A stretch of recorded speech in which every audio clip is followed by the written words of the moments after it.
생각하다가 오늘 아멘의 신앙생활 되었으면 좋겠다 싶어서 제목을 이렇게 정했습니다. 먼저 요한계시록 3장 14절에 있는 말씀을 보겠습니다. 라오디게아 교회의 사자에게 편지하기를 아멘이시오. 충성되고 참된 증인이시오. 하나님의 창조의 근본이시니가 가라사대. 우리가 잘 알듯이 요한계시록 2장과 3장은 하나님께서 특별히 에베소 교회로부터 시작해서 서머나, 버가모, 두아드라, 사대, 빌라델비아, 라오디게아 이렇게 7 교회에 보내시는 편지가 기록되어 있습니다. 그 마지막 교회, 이 7 교회는 예수님 당시로부터 예수님께서 다시 오실 때까지의 기간을 7 시대로, 7 교회로 나타난 것 아니겠습니까? 네, 마지막 라오디게아 교회 시대, 그 시대는 우리가 살고 있는 이 시대라고 이야기합니다. 근데 이 라오디게아 교회의 특징이 무엇입니까? 네, 라오디게아 교회의 특징이 무엇입니까? 네? 네. 오늘 이렇게 질문하는데 대답하시는 것처럼 네, 미지근하고 뜻은 미지근하다 그랬습니다. 그죠? 네. 뜻은 미지근하다라고 하는 건 뜨겁지도 않고 차갑지도 않고, 다시 말하면 열정이 사라진, 열정이 좀 사라진 그런 교회의 모습이다라고 하는 것을 이야기합니다. 그런데 그 교회를 향해서 말씀하시는 주님께서 자신을 소개하기를 아멘이시오 그랬어요. 그리고 충성되고 참된 증인이시오. 창조의 근본이신 이 예수님은 자신을 이렇게 소개하고 있는 것입니다. 그런데 예수님이 첫째로 자신을 소개할 때 아멘이시다 이렇게 이야기하고 있습니다. 그래서 오늘 이 아멘이 의미하는 바가 무엇일까? 기독교 역사에서 정말 많이 우리가 예배드리면서 사용하는 단어, 신앙생활 하면서 사용하는 단어 가운데 가장 많이 사용하는 단어가 무엇이겠습니까? 바로 이 아멘입니다. 자, 성경의 아멘에 대해서 얼마나 많이 말씀하고 있는지에 대해서 좀 살펴봅니다. 고린도후서 1장 20절에도 하나님의 약속은 얼마든지 그리스도 안에서 예가 되니 그런즉 그로 말미암아 우리가 아멘하여 하나님께 영광을 돌리게 되느니라. 아멘으로 하나님께 뭘 돌립니까? 영광을 돌리는 것입니다. 아멘의 뜻은 히브리어로 아만이라고 하는 뜻에서 왔는데 진실로, 또 옳습니다 이런 의미가 있고, 또 성경에 예수님께서도 진실로 진실로 내게 이르노니 그랬는데 그 진실이라고 하는 말 자체가 아멘입니다. 그리고 동감입니다. 또 나도 그렇게 생각합니다. 그렇게 되기를 바랍니다. 받아들입니다. 지지합니다. 그렇게 될 것을 확신합니다. 이런 의미가 아멘 가운데 있지요. 성경의 아멘은 어떤 용례로 사용됐을까? 첫째, 하나님을 송축할 때에 아멘을 썼습니다. 역대상 16장 36절에 여호와 이스라엘의 하나님을 영원부터 영원까지 송축할지로다 하매 모든 백성이 뭐 했다 그랬습니까? 아멘하고 여호와를 찬양하였더라. 느헤미야 8장 6절에도 에스라가 광대하신 하나님 여호와를 뭐하며? 송축하며 모든 백성이 손을 들고 아멘, 아멘 응답하고 몸을 굽혀 얼굴을 땅에 대고 여호와께 경배하였느니라. 그래서 하나님을 송축하게 될 때에 반응이 무엇이냐? 백성들이 하는 반응이 바로 아멘이라고 하는 것입니다. 시편 41장 13절 여호와 이스라엘의 하나님을 영원부터 영원까지 찬송할지로다. 이렇게 선포하면 온 회중은 어떻게 응답했습니까? 아멘. 한 번만 한 게 아니라 여기 보니까 아멘, 아멘. 또 시편 72장 19절에도 그 영화로운 이름을 영원히 찬송할지어다. 온 땅에 그 영광이 충만할지어다.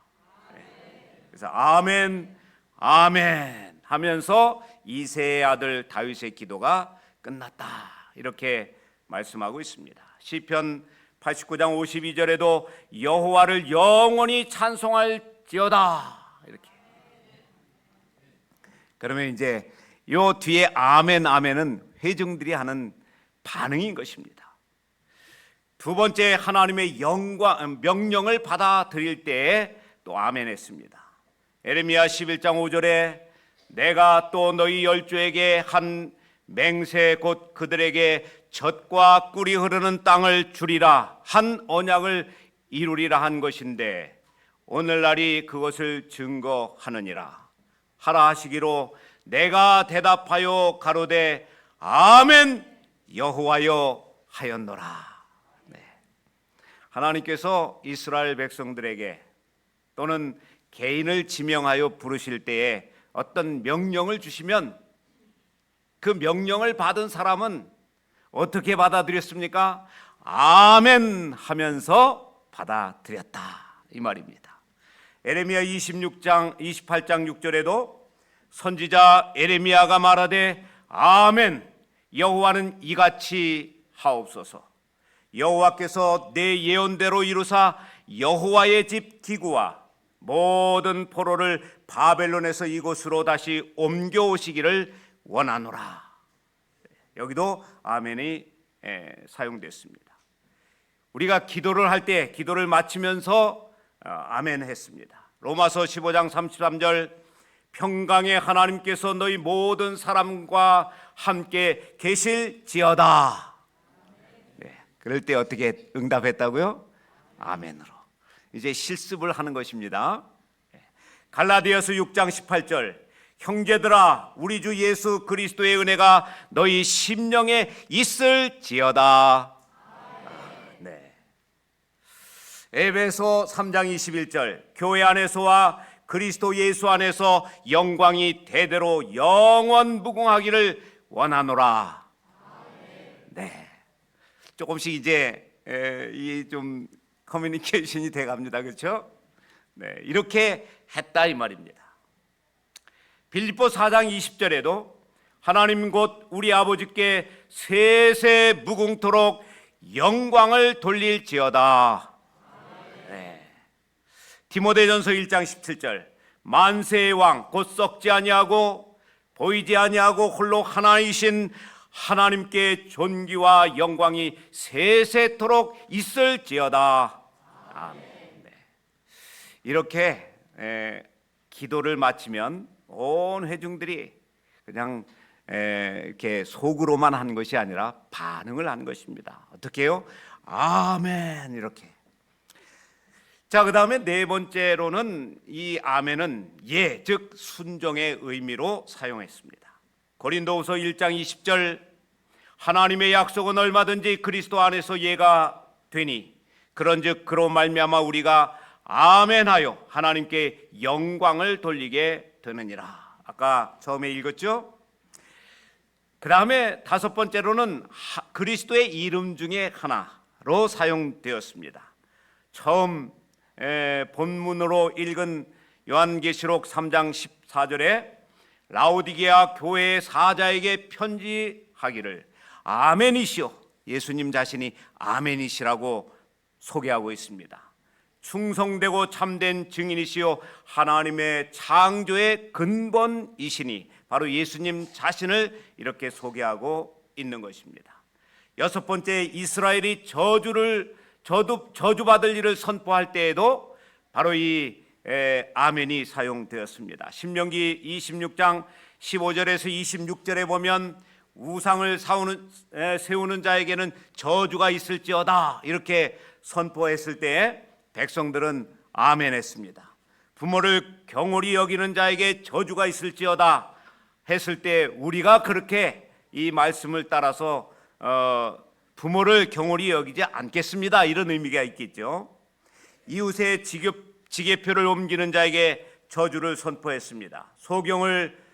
소경으로 길을 잃게 하는 자에게, 객이나 고아나 과부의 송사를 억울하게 하는 자에게, 계모나 짐승과 자매나 장모와 구합하는 자에게, 이웃을 암살하는 자나 무죄한 자를 뇌물을 받고 죽이는 자에게 뭐가 선포됐습니까?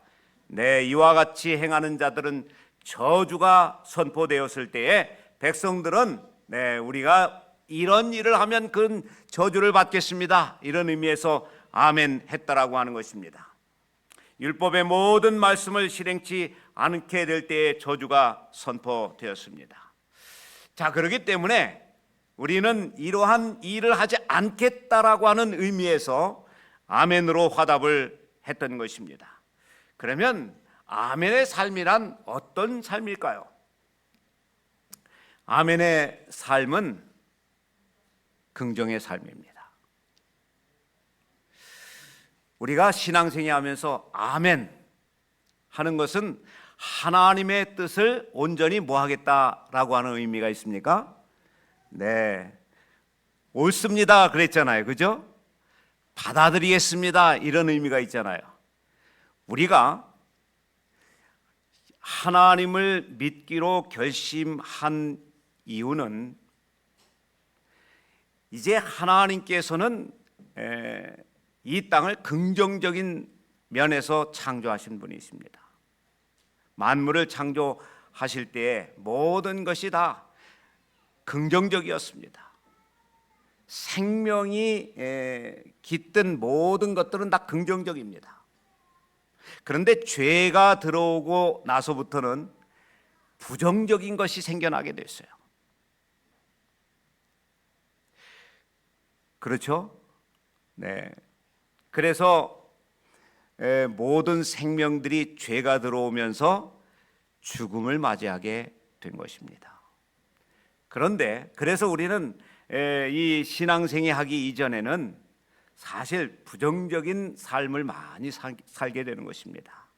그러나 이제 하나님을 믿고 예수님을 의지하여 살게 될 때에는 우리는 예수님 안에서 긍정적인 삶을 살겠다라고 결심하게 되는 것입니다.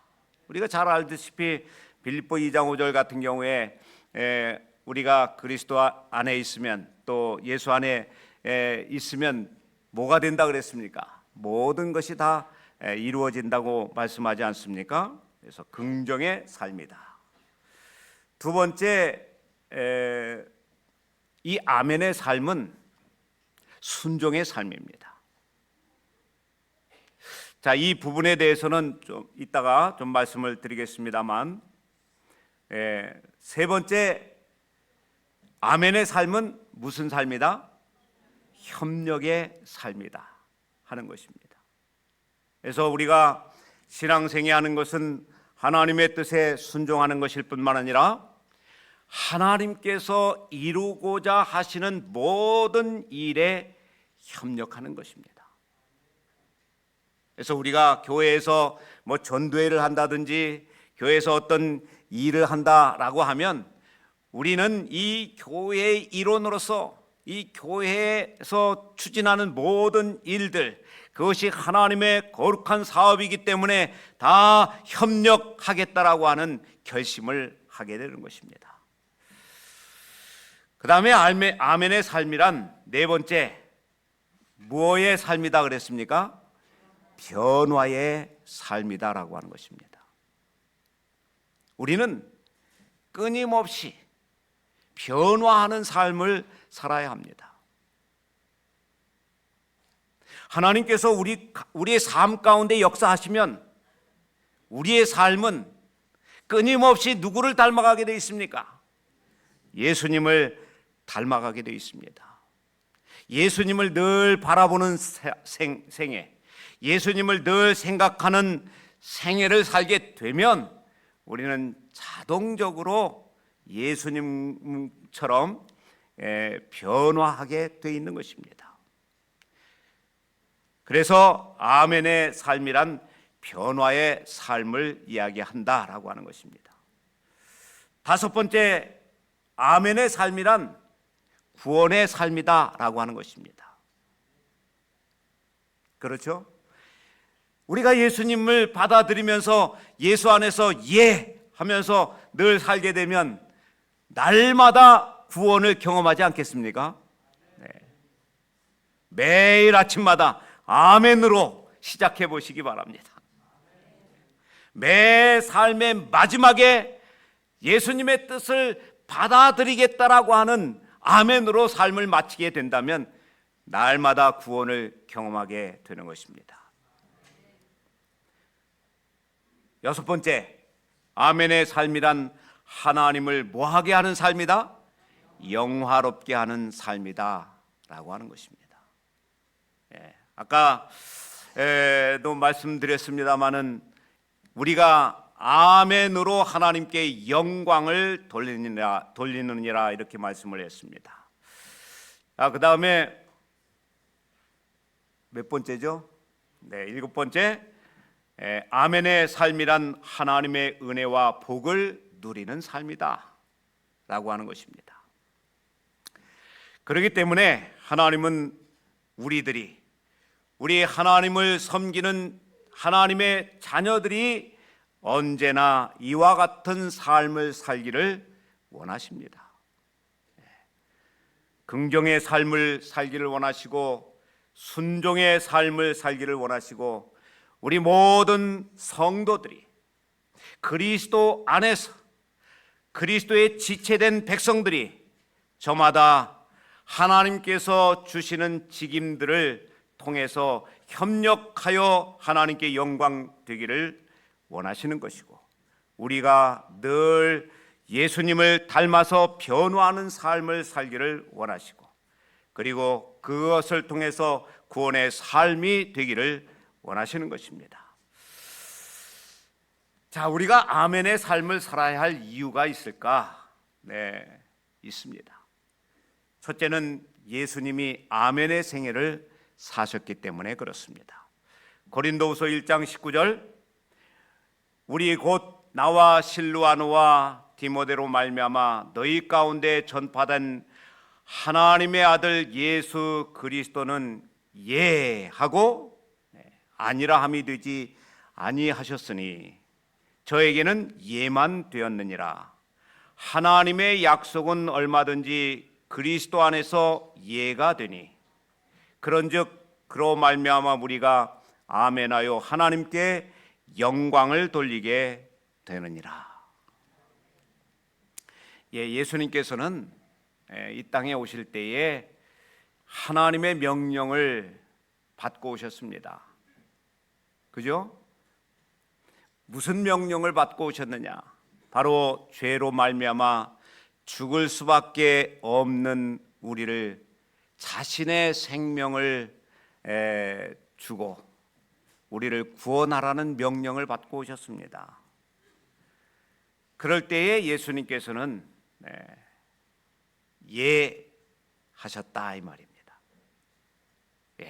여기 예라는 말은 나의 확실히 그렇다 이렇게 말씀하고 있는 것입니다. 그래서 예수님에게는 하나님의 뜻을 이루기 위하여 언제나 아니요 하신 적이 한 번도 없으시다는 것이죠.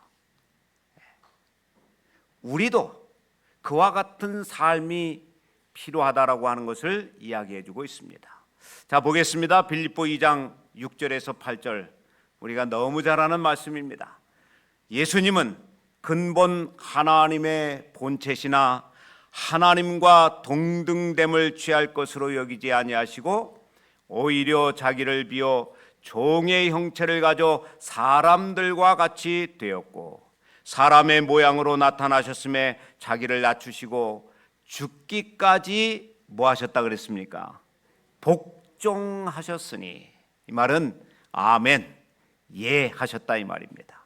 곧 십자가에 죽으심이라. 자, 요걸 좀 풀어서 보겠습니다. 너는 종의 형체를 갖고 지상에 가야 한다 하셨을 때 뭐라고요? 네. 너는 세상에 내려가 말구유에 태어나야 하겠다. 아니, 왕족이나 예를 들어서 왕궁에 태어나서 또는 부귀영화를 누리는 자리에 나가야 된다라고 하면 얼마든지 이해하겠는데, 말구유에 태어나야 된다고 하니까 참 저 같으면 망설여지겠는데, 예수님은 어떻게 하셨다고요?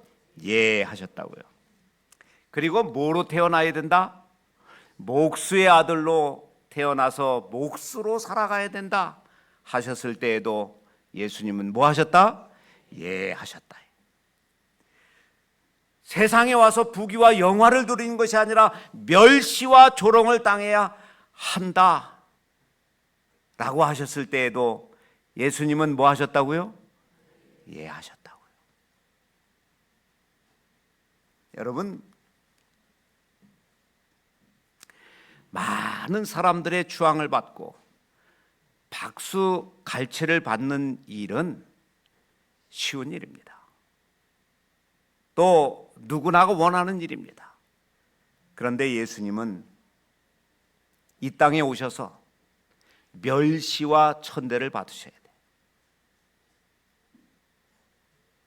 구원하러 온 백성들에게 예수님이 당하신 일들을 우리 사복음서에 다 낱낱이 기록되어 있지 않습니까? 선한 일을 하셨음에도 불구하고 예수님은 때때로 도망 다니셔야만 했습니다. 그리고 마침내 십자가를 지셨는데, 요즘 화가들이 그린 예수님의 십자가는 예수님의 그래도 부끄러운 곳을 가리워줬습니다. 실제로는 예수님이 벌거벗기신 것입니다. 우리가 옷을 다 벗겨짐을 당한다라고 하는 것이 얼마나 큰 수치입니까? 그런데 우리 예수님은 온 세상 사람들 앞에 벌거벗김을 당하신 분이십니다. 그것뿐입니까? 우리 주님은 마지막까지 군병들에 의하여 채찍을 받으셨을 뿐만 아니라 침뱉음을 당하셨습니다. 누가 내게 침을 뱉으면 우리가 얼마나 큰 수치로 여깁니까? 우리 주님은 그와 같은 일을 당할 줄 아시면서 이 땅에 오셨어요. 그리고 그것을 뭐 하셨다고요? 예, 하고 수용하셨습니다. 그게 우리 예수님입니다. 온 세상 사람들의 죄를 위하여 그 누구도 지기를 꺼려하는, 아무리 흉악한 죄인일지라도 지기를 싫어하는 그 십자가에 죽어야 한다고 하셨을 때 우리 예수님은 예, 아멘으로 받아들이셨다 이거예요. 그런데 우리가 이 교회에서 때때로 어떤 직임들을 맡길 때 우리는 이렇게 예, 제가 그 일을 하겠습니다 하고 수용하기보다는 그것이 남들 볼 때 조금 꺼림직하고 조금 하찮아 보이고 할 때에 우리는 뭐합니까? 노 할 때가 많습니다. 아니요, 난 그 일을 못하겠습니다. 여러분, 우리가 정말 예수님을 따른다면, 정말 예수의 마음을 우리 마음 가운데 품는다면, 교회에서 나를 어떤 일을 시키든지 뭐 하면서 받아야 되겠습니까? 예? 아멘 하셔야 돼요. 아멘. 한 육군 장성이 교회에 와서 신자가 되고 교회에서 직분을 맡겨줬어요. 집사의 직분.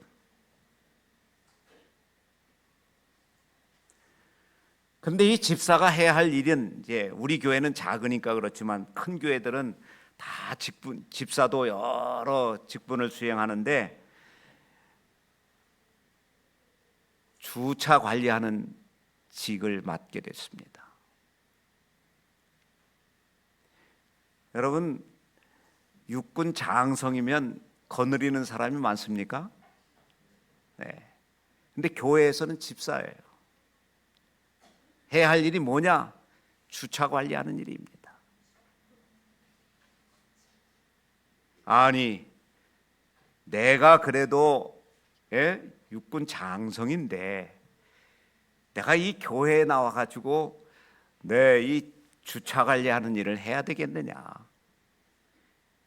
그렇게 한다면 그것은 진짜 그리스도인이 아닌 것입니다.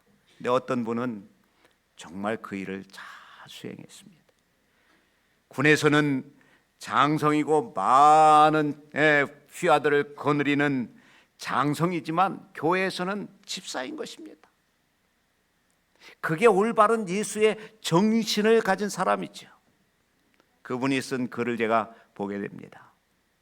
자기는 그 일을 성실하게 수행함으로 우리 교회, 우리 제7일 안식일 예수 재림교회 온 성도들도 이런 예수의 마음을 좀 갖고 신앙생활하면 좋겠다. 저는 그렇게 생각합니다. 세상에서의 지위가 아무리 높다 할지라도 이 교회에서는 예수 그리스도의 정신으로 살아갈 때 하나님께는 영광이 될 뿐만 아니라 하나님의 교회에는 큰 복이 되리라고 확신합니다. 아브라함도 아멘의 생애를 살았습니다. 창세기 12장 1절에 여호와께서 아브라함에게 이르시되 너는 너의 본토 친척 아비 집을 떠나 내가 네게 지시할 땅으로 가라. 그럴 때에 아브라함이 어떻게 했다고요? 순종했다고요. 순종하는 자세는 무슨 정신이라고요? 아멘의 정신이다 그랬습니다. 창세기 21장 10절에 그 여종과 그 아들, 당시의 이스마엘입니다. 내쫓으라 그랬어요. 사실 자기 이스마엘은 뭐 육적으로 하면 장자입니다. 물론 영적으로 하면 장자의 역할을 수행할 수 없는 아들이죠. 그런데 정말 하나님께서 약속하신 아들 이삭이 태어난 것입니다. 약속의 아들이에요. 자, 그런데 이 장자인 이스마엘이 자꾸만 이 약속의 아들 이삭을 어떻게 합니까? 괴롭히는 거예요. 그럴 때 하나님께서 쫓아내라고 말씀합니다. 힘든 일이죠. 어려운 일이죠. 그러나 그는 하나님의 명령에 따라서 아멘할 수밖에 없었습니다. 창세기 22장 2절에 여호와께서 가라사대 내 아들 내 사랑하는 독자 이삭을 데리고 모리아 땅으로 가서 내가 네게 지시하는 한 산 거기서 그를 번제로 드리라.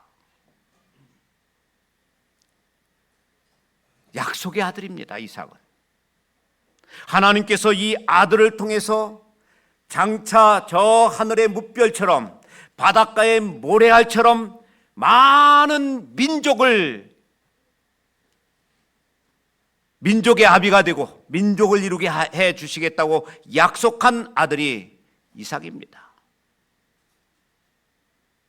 그런 약속이 아닐지라도 이 하나님의 요구는 인간적인 면에서 볼 때에 들어주기 쉬운, 듣기가 순종하기가 쉬운 명령입니까?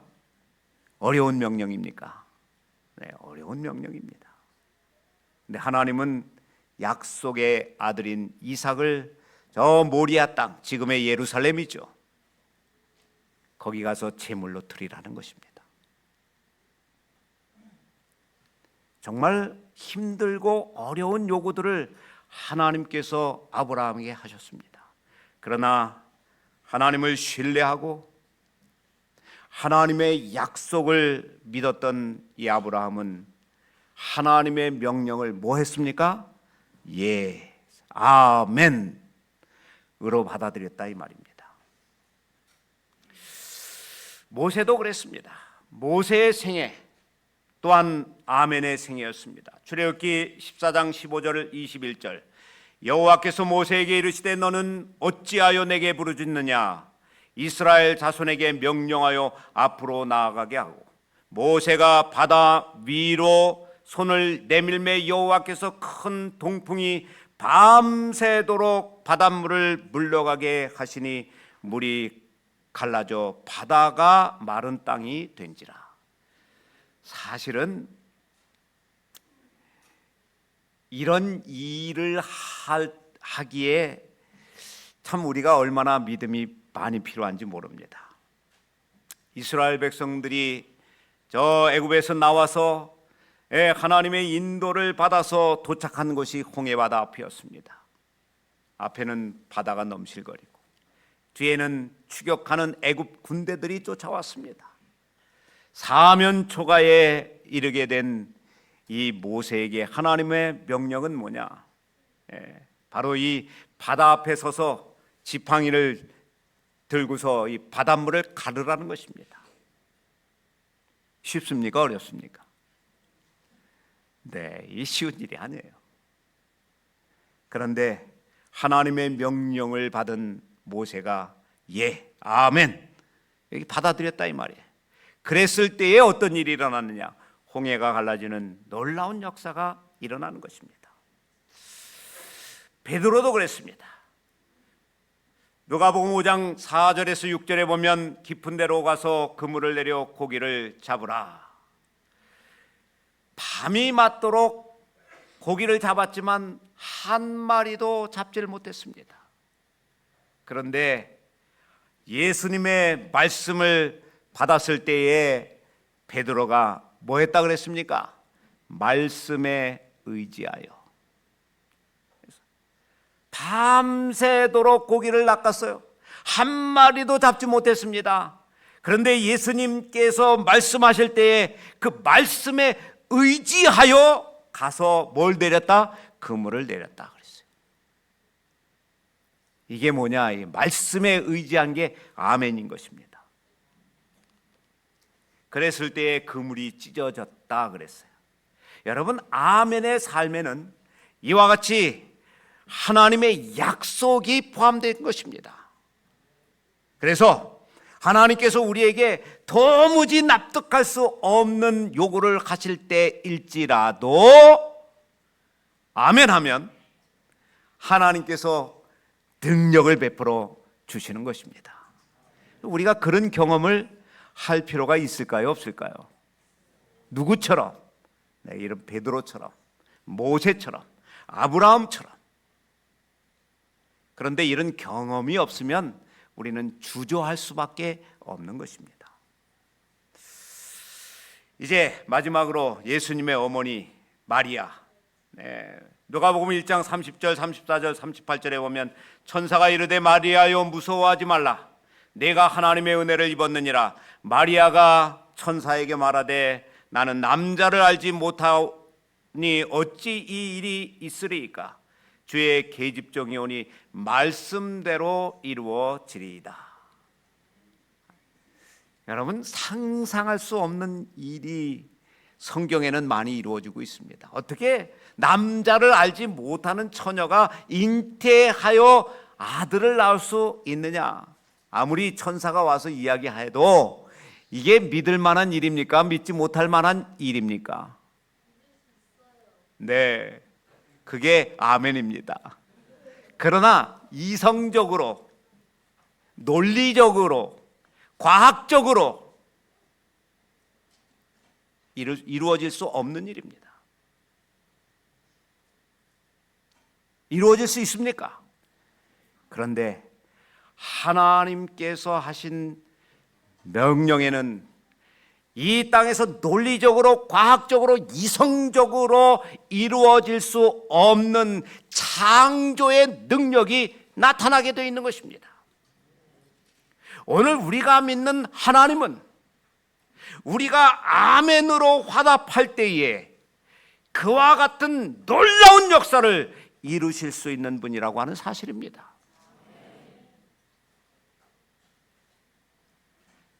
마리아는 도무지 인간적으로 생물학적으로 이루어질 수 없는 일이 그대의 몸에서 일어나겠다고 이야기할 때에 어떻게 이런 일이 있겠습니까? 할 때에 하나님의 성령이 그렇게 하리라고 말씀하셨어요. 그랬을 때 그는 더 이상 반론을 펴지 않고 주의 계집종이 오니 말씀대로 이루어지리이다. 다시 말하면 아멘으로 받아들이는 것입니다. 오늘 하나님께서 우리에게 이렇게 요구하실 때가 있습니다. 도무지 납득할 수 없는 요구를 하실 때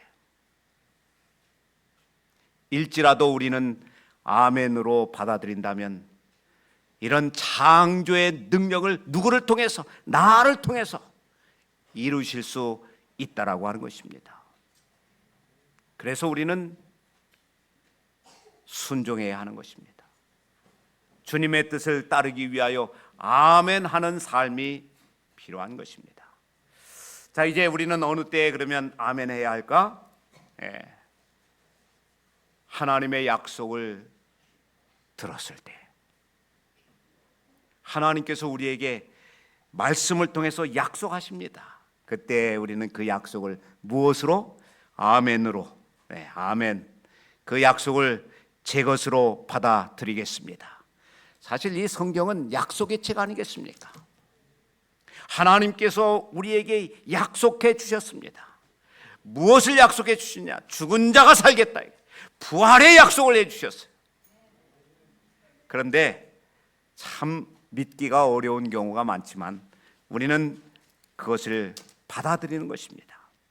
두 번째, 우리 주님께서 우리에게 축복의 말씀을 들려주실 때 우리는 그것을 내 것으로 받기 위하여 뭐 할 필요가 있습니까?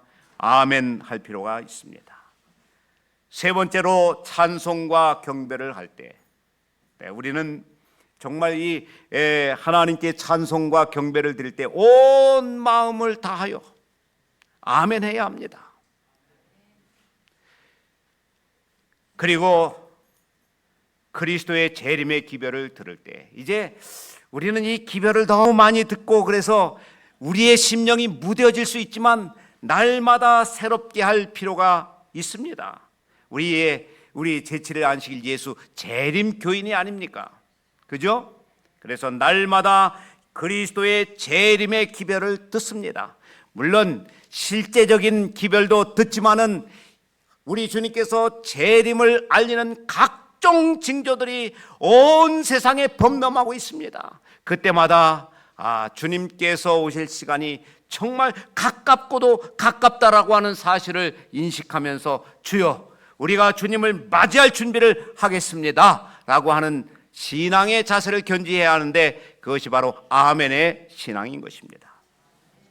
마지막으로 주님께서 우리에게 명령을 하실 때, 아까도 말씀드렸듯이 그 명령은 개인적일 수도 있고 교회를 통해서 나에게 이르러 올 수도 있고, 때로는 목회자를 통해서, 때로는 장로님들을 통해서, 때로는 꿈을 통해서, 계시를 통해서 하나님께서 우리에게 명령하실 때가 있습니다. 그때 우리는 무한한 마음을 가져야 되겠습니까? 깨어있는 심령으로 아멘, 아멘, 주님 순종하겠습니다, 말씀하옵소서, 순종하겠습니다. 이렇게 할 때 하나님께서는 나를 통해서 이렇게 아멘하는 영혼을 통해서 영광을 받으실 뿐만 아니라 하나님의 뜻을 이루게 될 것입니다. 우리 중화동교회 모든 성도들이시여 아멘하는 신앙 하십시다. 아멘. 마치겠습니다.